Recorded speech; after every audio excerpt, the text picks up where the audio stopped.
Otherwise, what you're creating just becomes a chore. Every day, your goal is not going to be what you need. There's only so much confidence I can have in my decisions if God is not in the center of them. Hi y'all, welcome back to another episode of the I Am podcast. Today we're just going to be chatting honestly. Your girl is tired, y'all. I have been having this really weird migraine for the past week. My body has just been feeling completely off. And I've just gotten a little bit behind on all of the creative stuff that I've been making and just been in a really weird space. But that does not mean that I can't bring y'all along with me. We're going to continue learning and growing together. I've been having a really difficult time, I think, just following through with the things that I say I'll do for myself. And 2 weeks ago is when I really started to kind of be successful in that journey. And then right when I started, my body is giving out on me, and now it's really hard to keep up with that momentum that I started. And it can be really difficult, I think, whenever we're kind of watching ourselves backtrack or we're not following up with what we say we want to do, whether it's for ourselves or for other people. And it can be really easy to just have that tendency to really be negative towards ourselves because of that.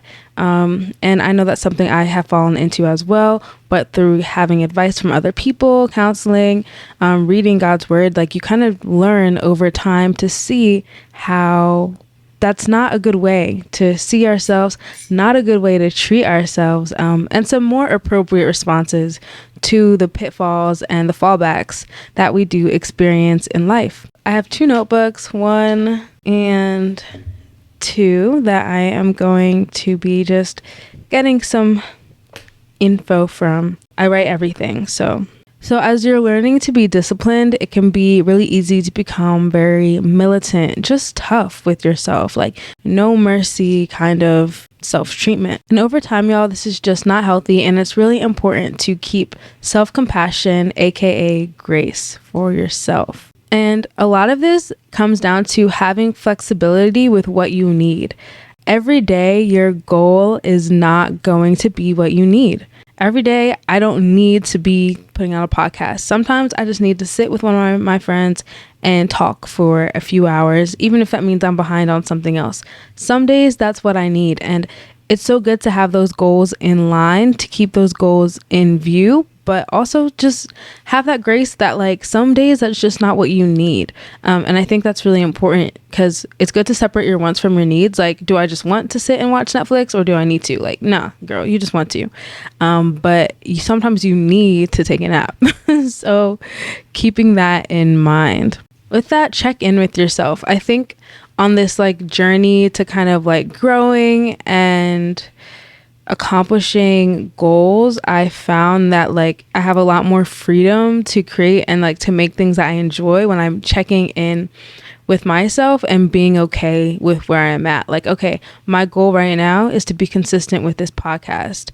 And I think having the grace with myself to, for example, earlier this week when I was feeling worse than I'm feeling now, to be I can't record right now. I just can't. I need to rest. And now later in this week being okay, I still feel kind of off, but I'm able to kind of just throw something together real quick. It might not be the best, most concise podcast episode you've ever heard, but it's something. And I think when you allow yourself that flexibility, it allows you to go through the process and still enjoy it, because otherwise what you're creating just becomes a chore. It just becomes another task that you don't really feel like doing, but you have to do. And that's just super stifling, honestly, to the creative process. And I think that goes into anything in life. Still be disciplined with getting it done, but sometimes if it doesn't happen, it doesn't happen. I think another thing to consider, whenever, at least for me, whenever I kind of start downtracking in my goals, I feel like I'm not cut out for it. My mind will be well, you messed up once, so obviously you can't do it at all. And that is not true at all. So again, when you already have the attitude of grace towards yourself, it kind of prepares you for when those times come, when those thoughts come and those attacks come. It's a lot easier to combat them. And whether you're just combating that through your own self-thought, through prayer, through talking about it with one of your friends, all of that stuff really will help to make a difference. And I think a part of that, again, is sticking to the goals that you have for yourself externally, but also intrinsically. My extrinsic goals are more like going to the gym, waking up early, those types of things. But the ones that are more intrinsic are like pursuing God, like more wholeheartedly. And also realizing that there's only so much confidence I can have in my decisions if God is not in the center of them. Second is just to treat others with more respect and love. That's something that I think we all can grow in more all the time. And it's ironic because the more we know God, the more love we have for ourselves. The more we know God, the more love we have for other people.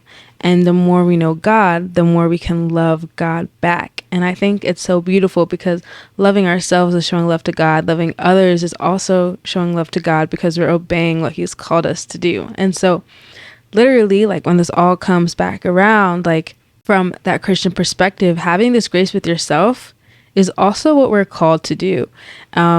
And so keep that in mind. Like, you're not supposed to be putting additional condemnation on yourself when literally you have been paid for and bought with a price. Like, come on, y'all. Even from like a non-religious, non-faith-based perspective, like, you know that when you are talking down on yourself, you break yourself down. And so that principle of like being positive with ourselves and lifting ourselves up is so important to like remember and to carry out even when you disappoint yourself. And I'd kind of spoken to it earlier, but for me, whenever I kind of disappoint myself, I feel like I'm not cut out for it. And I think similarly to that point is when you disappoint yourself, don't give up on your goals. Don't give up. Like, being disappointed is not the time to give up. Being disappointed and kind of failing just means that you're starting to grow, you're starting to progress. If any of you have like gone to the gym or tried to have gym goals, or if you're like an athlete and have needed to like get a certain skill down, like, you know you're gonna fail, but you won't fail until you try. So if you started to like try pursuing a goal and you fail, just remember that it's part of that natural process. It doesn't mean it's the end, and that you literally need to fail to get to where you want to be at. So that's something, again, y'all, I'm speaking to myself today. Like, when you fail, it's okay. And another thing, kind of with that, stay persistent, stay disciplined, but also sometimes you just need to slow down. Failing is not the end. Failing is the chance to start to grow, and just to have grace. Like, that's really all I can say is like grace for yourself. And also, I think when you start to fail, you also just start to have a lot more empathy for others' experiences, for what they're going through. And you start to realize the bigger picture of like, we're really just doing these things, maybe because we enjoy them, maybe because they're fun for us, but they're not ultimately what's going to bring us joy or bring us satisfaction in life. They're just like the cherry on top. I know this was super quick. I actually have to run to work. Pray for me, y'all. But I really hope that you enjoyed today's episode. I hope that you were able to gain something from what I shared. But thank y'all so much for listening. We are officially going into the 3rd month of the I Am podcast. I cannot believe it, y'all, just how positive y'all have been in supporting me, the community that we're building. I really appreciate each and every one of you that listen, even if not every week, sometimes that give me feedback, that give me advice on things to grow on. It means so much to me, and it's really just affirming the fact that this is where my creative journey is supposed to be redirected to, into speaking to y'all, into sharing my heart. And I really appreciate y'all. We have 9 more months left until the podcast is 1 year old. So there is a lot of growth coming for the rest of this year. But again, thank y'all so much. This would not be possible without your support. And I will see you next week. Bye.